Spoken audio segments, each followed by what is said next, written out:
Sejam bem-vindos a mais uma correção. Hoje a gente vai estar corrigindo a prova de inglês da UFRR de 2025.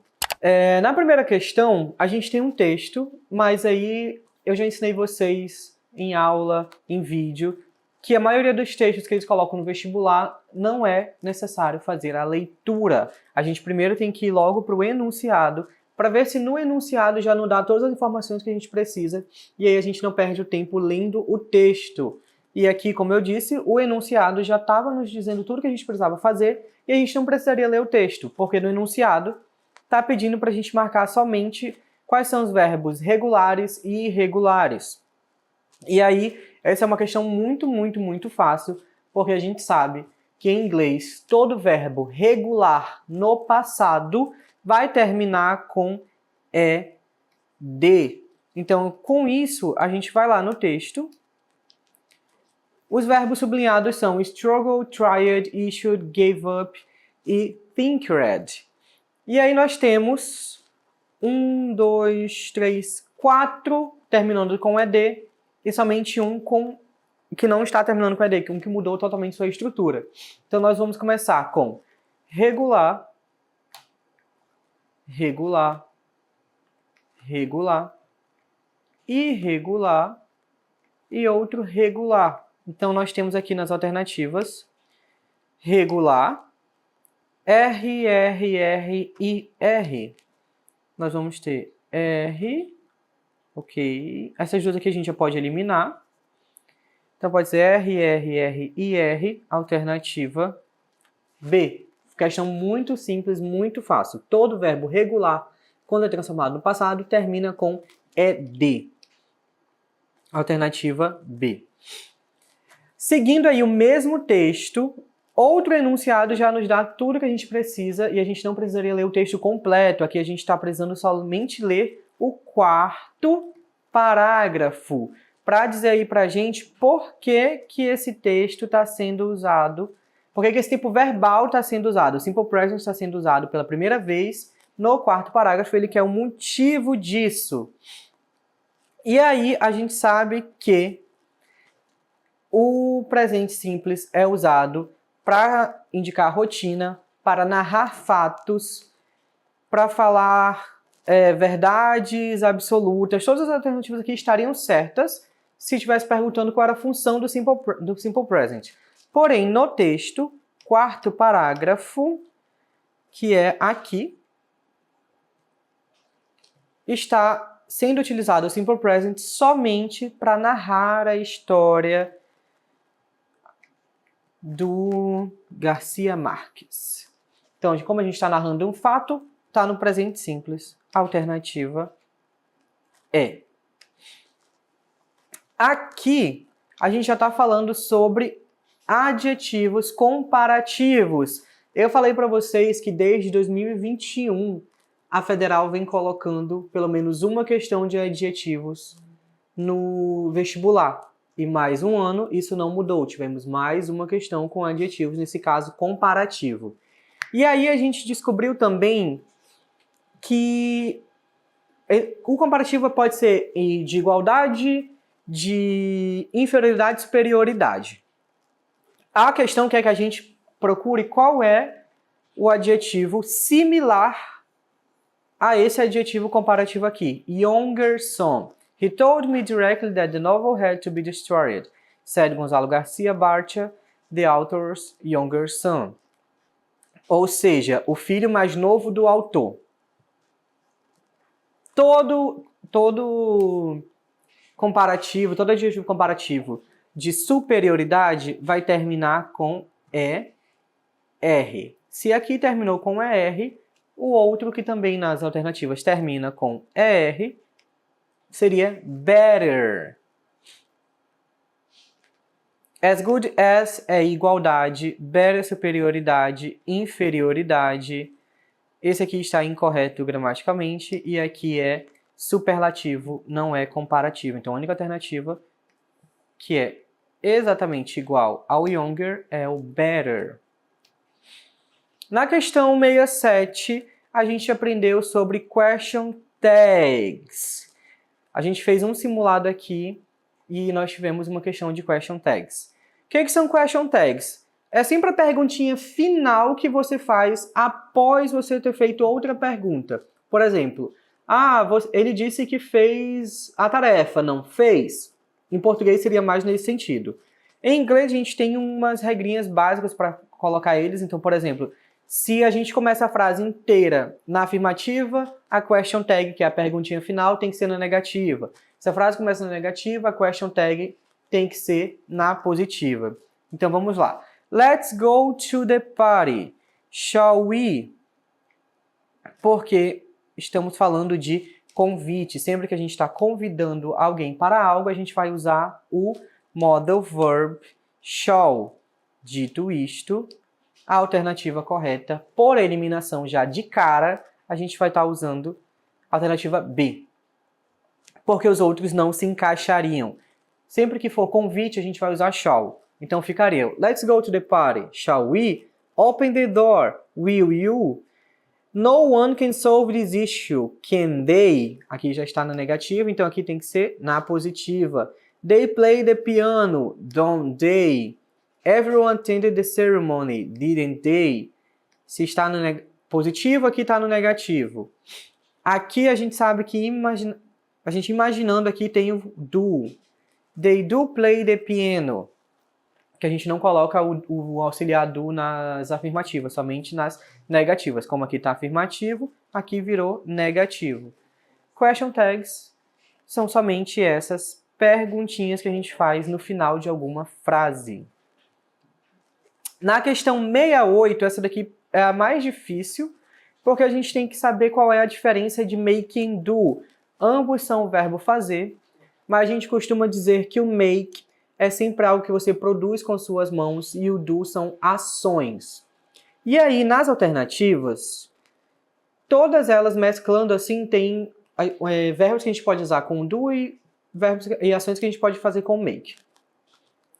Daria para usar os dois em ambas. Algumas pessoas estão entrando com recurso porque a questão 68 dá a alternativa D como correta, que seria somente a alternativa em que todos os verbos ali acompanham o do, não acompanham o make. É isso que a questão quer, que vocês possam marcar somente aquelas que usam do. Por exemplo, na A, a gente pode falar do homework, mas aí a gente já fala make a mess, make the bed. Na B, a gente fala make dinner, mas a gente pode falar do work, do activity. Na C, make an appointment, do a test. Na E, make a mistake. Todas elas dariam para usar make and do. Na D, todos esses verbos, harm, substantivo job, wants best, curse, são usados somente com do. Porém, o drawing, gramaticalmente em inglês, pode usar make e pode usar do. Você pode falar make a drawing or do drawing. E aí, aqui na alternativa está dizendo que somente o uso do. Porém, a alternativa D é a correta. Se vocês quiserem tentar aí um recurso, é válido porque está dizendo na questão que só pode marcar a alternativa que é usado somente com do e drawing pode ser usado com make também.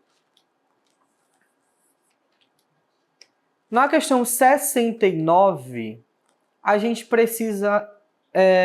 não precisaria ler o texto, porque as alternativas são bem simples. Porém, é importante ler só caso você não tenha uma boa fluência no inglês. Mas só lendo as alternativas, a gente pode marcar qual é a certa e qual é a errada. Por exemplo, na A está dizendo que o antônimo de low é sad. Isso que é errado, né? Porque low é baixo e sad é triste.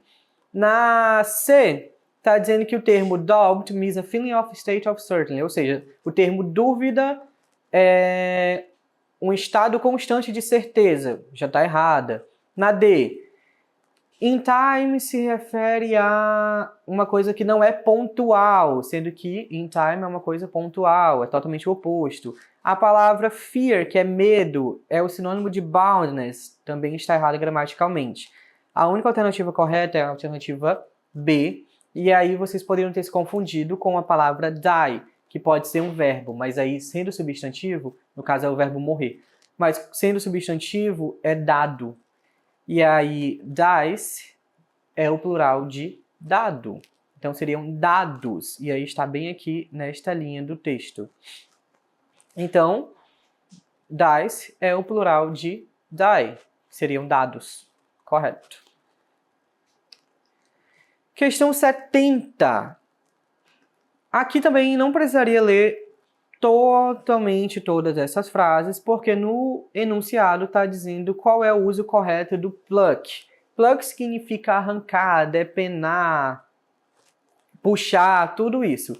E aí eles querem que a gente marque a alternativa que está incorreta gramaticalmente.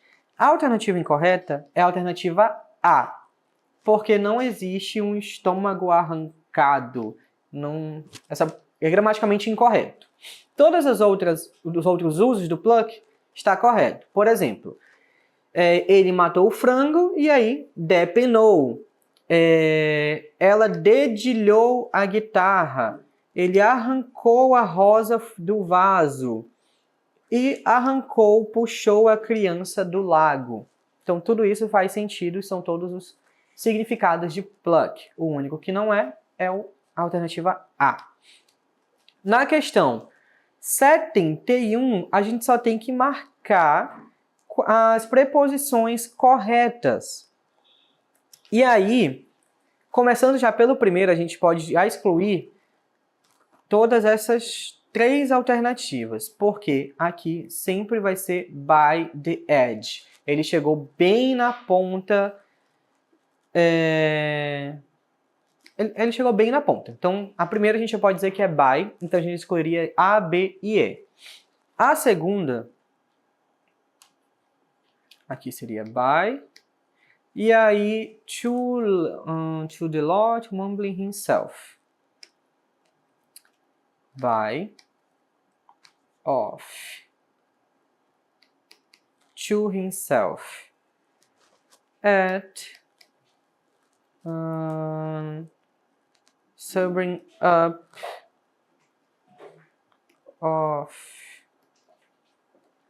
from